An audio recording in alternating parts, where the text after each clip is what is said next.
Will Donald Trump attack Venezuela? The question is gaining urgency because tensions are rising. Will he start a war on Venezuela? Reports say the US has identified military targets inside the country. These are bases and airstrips allegedly used for drug trafficking. And Washington is considering taking them out by conducting airstrikes. It's a move that would mark a major escalation in the region. Remember, the US has already deployed warships, fighter jets, spy planes, bombers and drones across the Caribbean. It's a massive show of force, a massive deployment.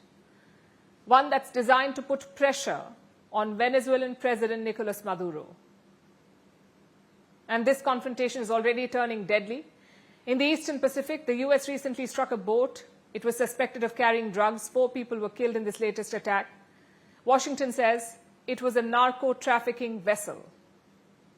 But in Caracas, officials are calling it an act of war. Here's our next report. Tensions are rising between the United States and Venezuela. In the past 2 months, US strikes have killed at least 60 people, most of them in operations targeting alleged drug boats. The latest strike happened this week.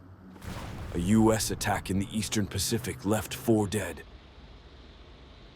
Washington claims the boat was carrying drugs, but Venezuela says this isn't counter-narcotics. They call it war. The operation was personally ordered by President Trump, and it's part of a larger strategy to hit what he calls narco-terrorists. The US Defense Secretary posted the footage himself, a boat engulfed in flames. He said, "The Western Hemisphere is no longer a safe haven for drug traffickers." And he promised more strikes. No US troops were hurt, but the message was clear. This is a campaign that will continue. Washington has been building up its military presence in the region. Warships, bombers, fighter jets, drones, and Marines. The world's largest aircraft carrier, the USS Gerald R. Ford, is now in the Caribbean. And according to reports, new targets inside Venezuela have been identified. Ports, airstrips, bases allegedly used for drug smuggling. US officials say if Trump approves airstrikes, they will send a message to President Nicolás Maduro. Step down. Washington accuses Maduro of running a drug trafficking state. A narco state, as Secretary of State Marco Rubio put it. He has labeled the Maduro regime the Al-Qaeda in the Western Hemisphere. The White House claims Venezuela is helping to flood the US with cocaine. There's no evidence that the country produces fentanyl or synthetic opioids.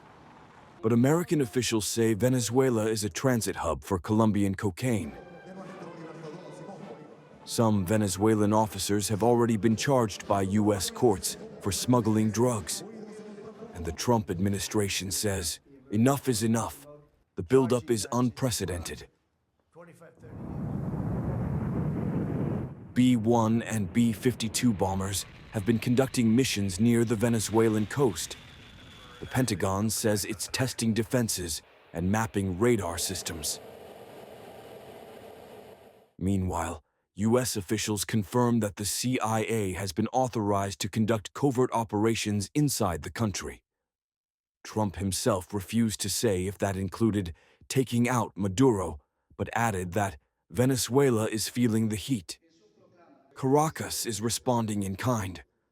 Maduro has mobilized his forces and warned that any attack will be met with full force. He claims Venezuela has 5,000 Russian-made Igla-S surface-to-air missiles, and he says they're positioned to defend the country. A Russian aircraft, sanctioned by the US, landed in Caracas. It raised concerns that Moscow could bolster Maduro's defenses. Washington's strategy is clear. Apply pressure, threaten strikes, and hope the Venezuelan military turns against Maduro. But so far, there's no sign of a defection. In fact, experts warn the opposite could happen. A military strike might push the country to rally around the flag. One analyst put it this way: the U.S. is testing whether Maduro is really weak or strong enough to survive a push. If the airstrikes happen, they would mark a major escalation. So far, the U.S. campaign has focused only on drug boats at sea. Hitting targets inside Venezuela would take it to another level, and it could drag the region into a deeper confrontation. Maduro insists the U.S. is fabricating a war, and that Washington's real goal is to seize Venezuela's resources: oil, gold, copper. The U.S. and many Western nations still refuse to recognize Maduro's presidency.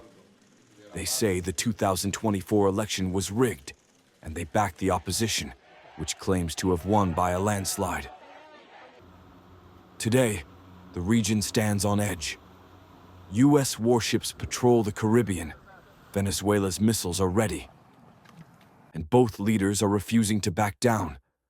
The next move could decide whether this remains a war of words or becomes something much more dangerous.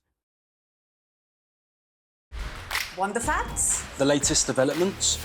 News that gets straight to the point.